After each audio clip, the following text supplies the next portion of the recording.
An organisation, Hanm, met the Meghalaya Assembly Speaker Thomas Sangma and impressed upon him the need to include Garo and Khasi languages in the 8th schedule. Assistant General Secretary of Hanm, W. Sotyum, expressed concern over the delay in the inclusion of Khasi and Garo languages even after the Meghalaya Legislative Assembly passed a resolution in this regard some time back. Sotyum also urged the Speaker to ensure that members of the House are given the option of speaking in either Khasi or Garo languages during the upcoming budget session. The NGO expressed satisfaction with the Speaker's positive reaction to their concerns. The resolution has been passed by the government of Meghalaya, by the Meghalaya Legislative Assembly to implement this particular language, to know this particular language, that it is the official language of the state.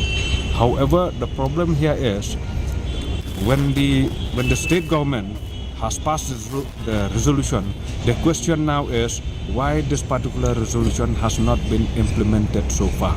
So we are asking the Speaker of the House today to, during this particular session of the Meghalaya Legislative Assembly, to implement or to ask the member of the House to either speak in Khasi or in Garo. And those people who don't understand Khasi or don't understand Garo, it is the duty of the government of Meghalaya to put or to keep translator so that everybody can understand. In a path